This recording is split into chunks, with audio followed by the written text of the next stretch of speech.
Bonjour, madame, monsieur, chers téléspectateurs d'Equinox Télévision.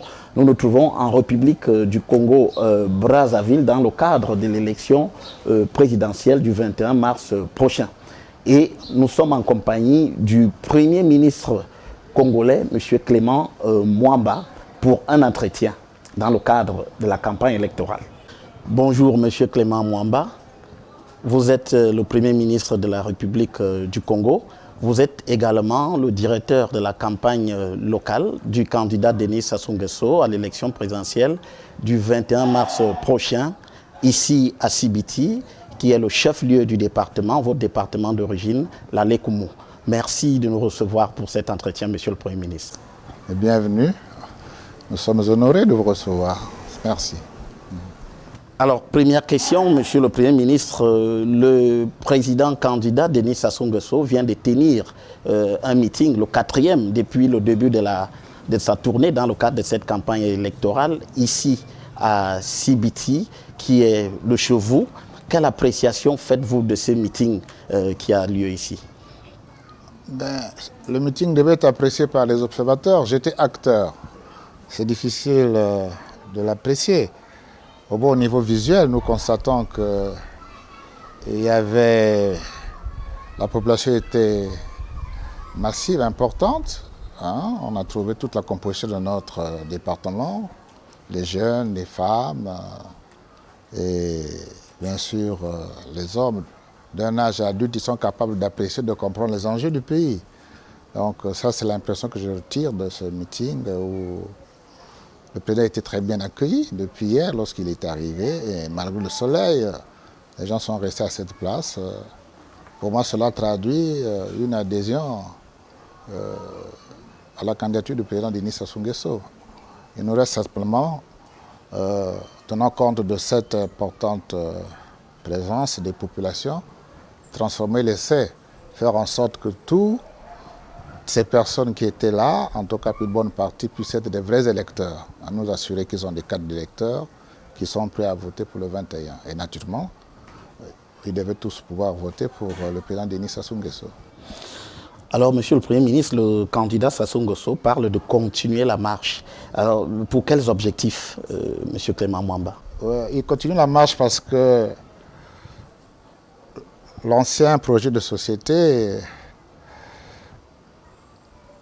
contenait des choses extrêmement importantes, des choses importantes qui concernent la gouvernance du pays, qui concernent le développement du pays en temps de crise, qui concernent également les enjeux au niveau de l'environnement. Vous savez qu'il joue un grand rôle à ce niveau, et des enjeux sociétaux quand on voit notre jeunesse, quand on voit tous les problèmes de cette jeunesse qui n'a pas d'emploi, et aussi les enjeux de l'économie de développement au numérique, parce que ça impose quasiment à tous les pays du monde. Nous considérions que ce programme était un programme très pertinent, mais compte tenu du contexte, nous avons pu avancer difficilement pour exécuter tout ce qu'il avait pu dire. Un programme, c'est une vision. D'ailleurs, on n'exécute jamais tout en 5 ans, parce que tout ce qu'il a dit, on ne peut pas le faire en 5 ans. Mais la vision demeure bonne. Et au moment où nous avons fait le point, il fallait bien continuer la marche, c'est-à-dire reprendre ce programme, le reconfigurer un tout petit peu, changer juste les chapitres. Et c'est pour cela qu'on dit qu'on va ensemble continuer la marche.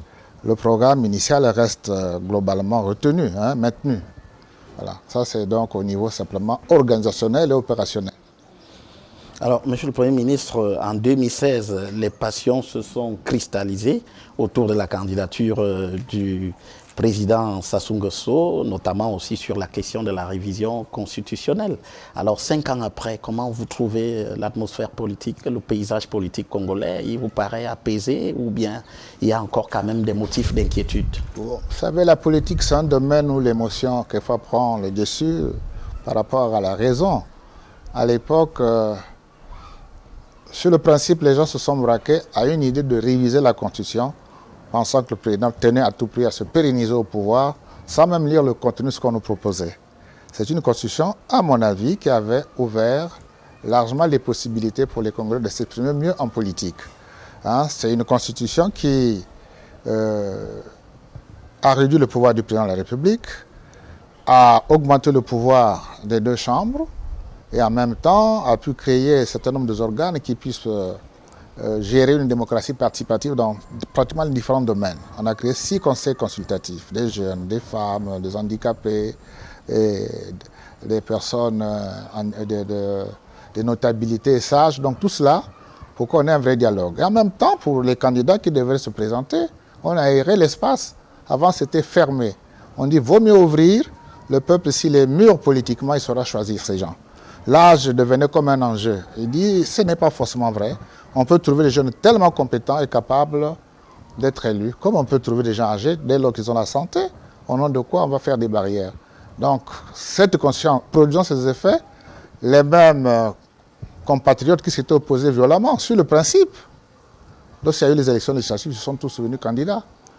Ils ont été élus et se rendent bien compte que tout ce qui a été promis se fait. Il y a même maintenant, désormais, un représentant de l'opposition politique qui a un rang particulier dans les structures du pays, donc il parle au nom de l'opposition. Donc une grande ouverture a été faite. Donc une certaine souplesse démocratique. Donc le pouvoir n'est plus totalement concentré au niveau du chef de l'État. Le pouvoir exécutif est partagé. Il y a le président et le Premier ministre. Le Premier ministre a des pouvoirs réels. Et je suis Premier ministre, je peux vous dire que j'exerce bien mes pouvoirs. Toujours, bien sûr, sans être en contradiction avec le président. D'ailleurs, comment on pourrait le faire? Puisque dès lors que lui, avant de nommer son Premier ministre, il a pris des précautions. Si nous sommes compatibles, je crois que personnellement, je note que cette équipe, à mon avis, ce n'est pas à moi d'apprécier, c'est le chef d'apprécier. Je constate que je viens de passer un mandat à ses côtés de 5 ans. Je n'ai vraiment pas eu d'entrave. J'ai pu exercer mon rôle de chef de gouvernement. Alors, Monsieur Cléba Bouamba, vous êtes économiste. La situation économique du Congo a donné lieu à quelques débats, souvent passionnés et même teintés d'une certaine inquiétude. Il n'y a pas longtemps de cela, il y a quelques mois en arrière encore. Alors, qu'est-ce que propose le candidat Denis Sassou Nguesso pour assurer les Congolais sur le terrain économique? Bon, l'économie, je crois, c'est une science sociale, mais c'est quand même une science. Avec l'économie, on ne triche pas. Avec l'économie, on ne ment pas. Mais cependant, on peut avoir une idéologie, une vision, selon qu'elle soit une vision très proche des problèmes des populations. Ailleurs, on parle de la gauche, de la droite. Ici, on pourrait penser que notre pouvoir est d'essence plus ou moins sociodémocrate. Ça, c'est en termes de la vision politique globale. Mais l'économie elle-même, qu'est-ce qu'elle nous offre? Quels que soient les candidats ou quels que soient les acteurs politiques qui observent le pays, on se rend bien compte que c'est une économie qui est restée longtemps axée sur une monoproduction, c'est-à-dire le pétrole. Dès lors que le pétrole a eu des problèmes, l'économie et tous les autres secteurs entiers de l'économie ont totalement souffert. On a enregistré des chômages importants, on a enregistré vraiment des fermetures d'entreprises parce qu'elles étaient greffées sur l'activité pétrolière. C'est ainsi qu'on avait pensé qu'il fallait absolument diversifier l'économie. Ce n'est pas un mot vain. Diversifier, ça veut dire qu'il faut sortir progressivement de la contrainte pétrolière. Cela a été engagé. On a pensé également qu'il fallait mettre des réformes au niveau de la gouvernance. Ces réformes sont essentielles parce qu'il a été démontré que ce n'est pas tout d'avoir de l'argent, mais il faut avoir la méthode, avoir des process qui vous permettent de mieux utiliser votre argent. C'est pourquoi on a fait des réformes sur la gouvernance, sur la corruption, sur la manière de gérer les ressources publiques, avec des notions de genre, l'atteinte des résultats. Quand vous posez un acte, dès qu'il y a une dépense publique, il faut en attendre un résultat et apprécier, évaluer. Donc on amène un peu dans la gestion de l'État quelques principes liés souvent au secteur privé. Donc l'économie en elle-même posait des axes. Maintenant chacun, selon l'idéologie de conception, peut savoir comment on l'amène. Mais au niveau du président Denis Sassou Nguesso, je vois les choses sont parfaitement claires. L'État, longtemps nous étions ici un pays socialiste, on pensait que l'État pouvait faire. On a tiré objectivement la leçon que l'État en tant qu'acteur, il reste important, il peut impulser, il encadre, il élabore les bonnes politiques, mais ce n'est pas à lui d'aller dans la production. Laisser l'économie au privé. Ça n'a été pas facile, mais désormais les Congolais sont acquis à cette conception. C'est ainsi que le PND, programme de développement que nous avons pu mettre en place, laisse une grande place au développement du secteur privé. Mais un secteur privé, pour qu'il vienne, il faut qu'il trouve un cadre législatif, organisationnel, suffisamment incitatif pour que, en mettant son argent en jeu, qu'il puisse le rentabiliser tout en créant la richesse. Tout ça, ça a été posé. Les axes étaient posés.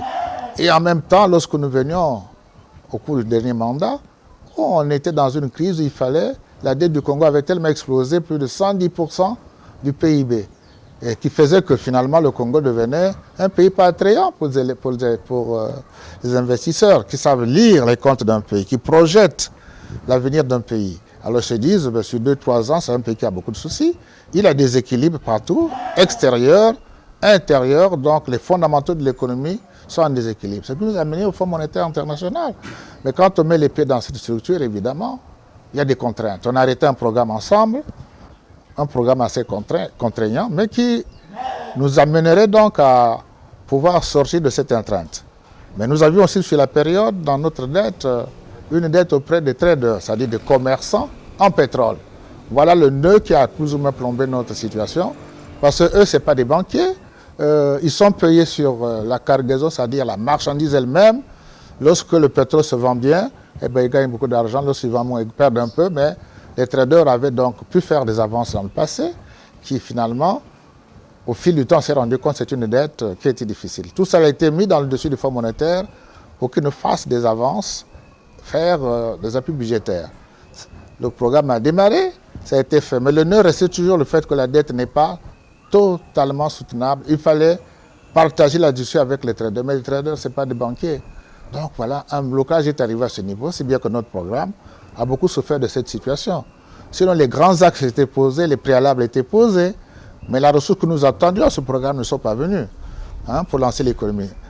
La preuve, c'est que lorsqu'on a eu le programme, les premiers décaissements qui ont eu lieu, tout au début, par principe, dès que l'accord est là, on vous décaisse de l'argent. Cet argent a parfaitement servi, il a été réinséré dans le circuit économique. On a soutenu, comme on tenait à soutenir le secteur social, notamment l'école, la pauvreté avait pris de l'ampleur dans le pays. Je crois que l'argent qu'on a donné, qu'avaient donné des institutions internationales, ont servi. Malheureusement, les autres tranches ne sont pas tombées parce qu'ils se rendaient compte que la dette est toujours peu soutenable. Des discussions à n'a pas en finir. Donc, voilà dans quelle situation nous sommes retrouvés. Maintenant, avec le nouveau mandat, cela demeure. Nous cherchons toutes les solutions. On a pu négocier avec eux pour trouver un niveau de désengagement pour que le pays puisse souffler, pour que le pays retrouve sa ressource pétrolière, en même temps puisse retrouver les équilibres qui nous permettront d'avoir un pays lisible, sur le plan financier vu de l'extérieur, et permettre en effet aux investisseurs d'y arriver.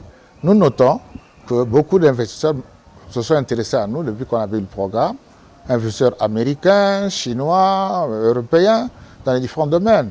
Mais lorsque la Covid-19 arrive, eh bien, évidemment, tout s'effondre. Notre taux de croissance commençait à se relever. On était vraiment fortement négatif en 2019, 2020. Cette année-là, nous avons eu quand même des signaux qui montraient qu'on commençait à sortir de nos difficultés. La dette avait beaucoup baissé. Mais lorsque le PIB n'augmente pas, et la dette est restée la même, vous faites un rapport, numérateur, dénominateur, c'est purement mathématique, vous vous retrouvez à nouveau avec une dette qui dépasse les 100%. Donc quasiment la case départ. Pas parce qu'on n'a pas eu conscience, mais parce qu'il y a un certain nombre de principes qui nous ont mis dans une position de rigidité dans laquelle il faudra absolument qu'on puisse s'en sortir.